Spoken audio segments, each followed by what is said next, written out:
Hello friends, welcome back to my channel. আশা করি আপনারা ভালোই আছেন। আমার আজকের রেসিপি পুঁই শাকের চচ্চড়ি চিংড়ি মাছ দিয়ে। এই রেসিপিটা এতটাই টেস্টি হয়, এক থালা গরম ভাত কখন যে শেষ হয়ে যাবে বুঝতেই পারবেন না। এই চচ্চড়ি বানানো কিন্তু একদমই কঠিন নয়। শুধু সবজি আর মশলার সঠিক মাপ রেখে ধৈর্য ধরে এই রান্নাটা তৈরি করলে এর স্বাদ মুখে লেগে থাকবে। এর জন্য আপনাদেরকে শুধু সম্পূর্ণ রেসিপি ফলো করতে হবে। আর বেশি দেরি না করে আপনাদেরকে রেসিপিটা শেয়ার করে দিচ্ছি।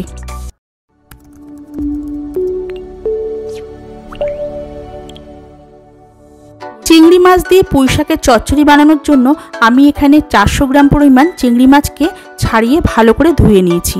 এবার এর মধ্যে দিয়ে দিচ্ছি অল্প করে নুন আর অল্প করে হলুদ গুঁড়ো। এবার নুন আর হলুদ গুঁড়ো দিয়ে ভালো করে মাখিয়ে নিতে হবে।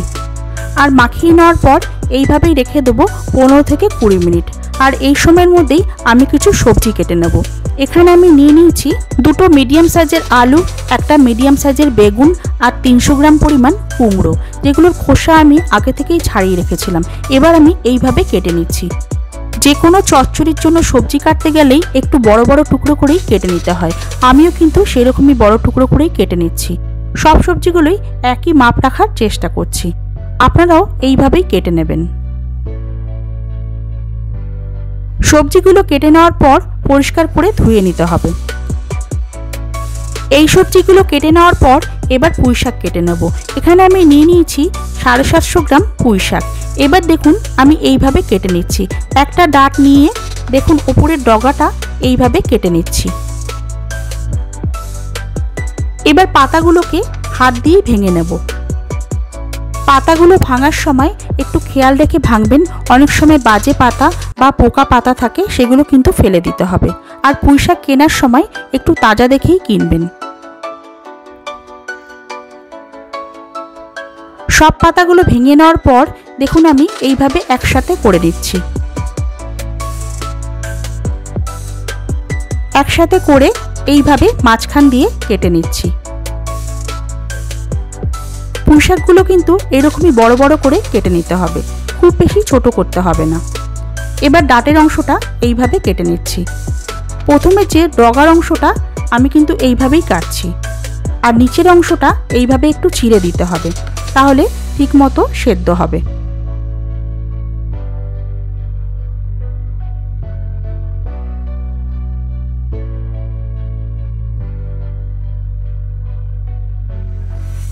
আপনাদের যদি ছুরি দিয়ে কাটতে অসুবিধা হয়, সেক্ষেত্রে বটি দিয়েও একইভাবে কেটে নেবেন।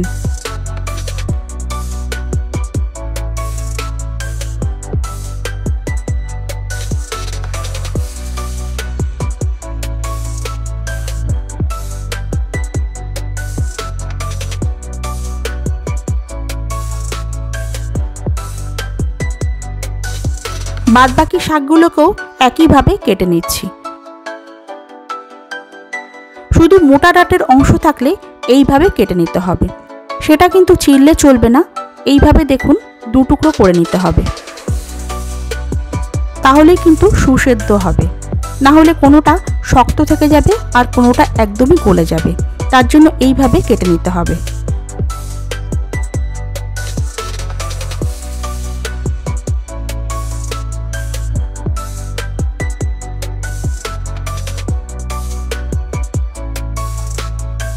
গোড়ার দিকটাই এইভাবে কেটে নিতে হবে। ওপরের যে ডগার দিকটা থাকবে সেটা কিন্তু চিড়ে নিলেই চলবে। এই শাকগুলোকেও কেটে পরিষ্কার করে ধুয়ে নিতে হবে। এবার মশলাটা তৈরি করব। তার জন্য নিয়ে নিয়েছি একটা মিক্সিং জার। এর মধ্যে দিয়ে দিচ্ছি 2.5 টেবিল চামচ পরিমাণ কালো সর্ষে। আপনারা চাইলে 2 রকম সর্ষে মিক্সড করেও করতে পারেন। আর এরই সাথে 7 থেকে 8টা কাঁচা লঙ্কা আর 3টে শুকনো লঙ্কা, অল্প করে নুন আর অল্প করে জল দিয়ে এর একটা স্মুথ পেস্ট বানিয়ে নিতে হবে। দেখুন আমি স্মুথ পেস্ট বানিয়ে নিয়েছি। পেস্টটা কিন্তু এইরকমভাবেই বেটে নিতে হবে। এবার রান্নাটা শুরু করব। তার জন্য কড়া বসিয়ে ওর মধ্যে দিয়ে দিয়েছি 5 টেবিল চামচ পরিমাণ সর্ষের তেল। তেলটা যেই গরম হয়ে যাবে ওর মধ্যে দিয়ে দিচ্ছি আগে থেকে নুন হলুদ মাখিয়ে রাখা চিংড়ি মাছ। এবার চিংড়ি মাছ দিয়ে গ্যাসের ফ্লেমকে হাই রেখেই এইভাবে হালকা করে ভেজে নিতে হবে।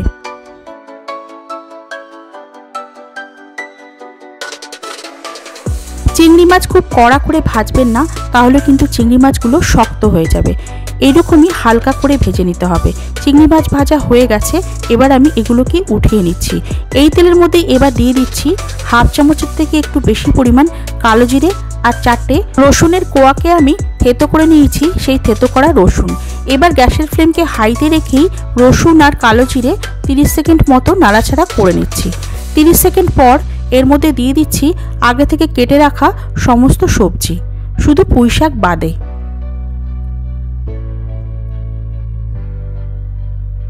গ্যাসের ফ্লেমকে হাইতে রেখেই এই সবজিগুলোকেও 5 থেকে 6 মিনিট হালকা করে ভেজে নেব।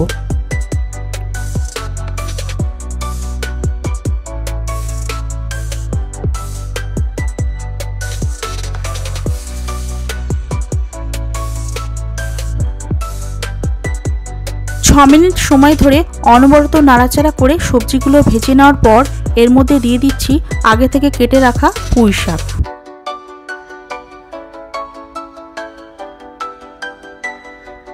এই শাকের ওপর থেকেই দিয়ে দিচ্ছি হাফ চা চামচ হলুদ গুঁড়ো আর পরিমাণ মতো নুন। নুন কিন্তু আমরা সর্ষের পেস্ট তৈরি করার সময়ও ব্যবহার করেছি, তাই নুনটা কিন্তু বুঝেই দিতে হবে। এবার গ্যাসের ফ্লেমকে লো করে দিয়ে 8 থেকে 10 মিনিটের জন্য ঢাকা দিয়ে দিলাম।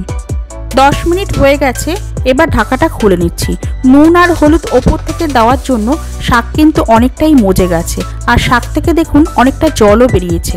এই জল দিয়েই কিন্তু শাকটা পুরো তৈরি হবে, এখানে আর কোনো রকম জলের ব্যবহার হবে না। ওপরের দিকটা নিচে আর নিচের দিকটা ওপরে এইভাবে করে দিলে সম্পূর্ণ শাকটাই কিন্তু সুসেদ্ধ হবে। এবার এর মধ্যে দিয়ে দিচ্ছি আগে থেকে বেটে রাখা মশলার পেস্ট, আর এরই সাথে 2 চা চামচ চিনি। চিনি দিলে কিন্তু এর টেস্ট খুবই ভালো হবে, তবে যারা চিনি খান না তারা একটু বুঝেই দেবেন। এবার ভালো করে মশলার সাথে শাক মিশিয়ে নিতে হবে।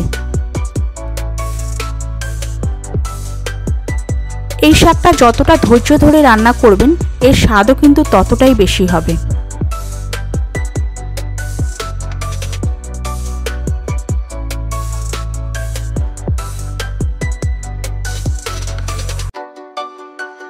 এবার গ্যাসের ফ্লেমকে মিডিয়ামে রেখে 5 মিনিটের জন্য ঢাকা দিয়ে দিচ্ছি। 5 মিনিট হয়ে গেছে, এবার ঢাকাটা খুলে নিচ্ছি। আবারও একবার নেড়ে নেব। নেড়ে কিন্তু ওপরের দিকটা নিচে আর নিচের দিকটা এইভাবে ওপরে করে নিতে হবে, তাহলেই সমস্ত পাতা ডাঁটা আর সবজি সুসেদ্ধ হবে। এবার ওপর থেকে দিয়ে দিচ্ছি আগে থেকে ভেজে রাখা চিংড়ি মাছ। আবারও 5 মিনিটের জন্য মিডিয়াম ফ্লেমেই ঢাকা দিয়ে দিচ্ছি। 5 মিনিট হয়ে গেছে, আবারও ঢাকা খুলে নিচ্ছি। এবার কিন্তু আর ঢাকা দেব না, এইভাবেই নেড়ে চেড়ে শাকটাকে তৈরি করব। এবার গ্যাসের ফ্লেমকে আমি হাই করে নিয়েছি। হাই করেই কিন্তু পুরো জলটাকে ভালো করে শুকিয়ে নিতে হবে, আর এইভাবেই ওপরের দিকটা নিচে নিচের দিকটা ওপরে করে নেড়ে নিতে হবে। গ্যাসের ফ্লেম যেহেতু হাইতে আছে তাই অনবরত এইভাবে নেড়ে চেড়েই শাকটাকে তৈরি করতে হবে। সবজিগুলোও কিন্তু খুব ভালো সেদ্ধ হয়ে গেছে, এবার শুধু জলটাকে শুকিয়ে নিতে হবে। দেখুন জলটা অনেকটাই শুকিয়ে এসছে, আর একটু শুকিয়ে নেব। এই কাজটা কিন্তু একটু ধৈর্য ধরেই করতে হবে। দেখুন সম্পূর্ণ জলটাই শুকিয়ে গেছে, এবার আমি গ্যাসের ফ্লেম বন্ধ করে দিচ্ছি। বন্ধ করে দিয়ে গরম গরম সার্ভ করে নিচ্ছি। এইভাবে পুঁই শাক তৈরি করে নিলে আর কিছুই কিন্তু লাগবে না, এক থালা গরম ভাত নিমেষেই শেষ হয়ে যাবে। আমি চাইবো আপনারাও একবার এই রেসিপিটা অবশ্যই ট্রাই করুন, আর আমাকে জানাতে ভুলবেন না আপনাদের পুঁই শাক ঠিক কেমন তৈরি হলো। আমার এই রেসিপিটা যদি আপনাদের ভালো লাগে তাহলে লাইক, কমেন্ট আর শেয়ার করতে ভুলবেন না। আর যারা এখনও সাবস্ক্রাইব করেননি তারা অবশ্যই সাবস্ক্রাইব করে নেবেন, আর আমার পাশে থাকবেন, আর বেল আইকনটাও ক্লিক করে নেবেন, তাহলে আমার সমস্ত ভিডিও আপনারা সবার আগেই পেয়ে যাবেন।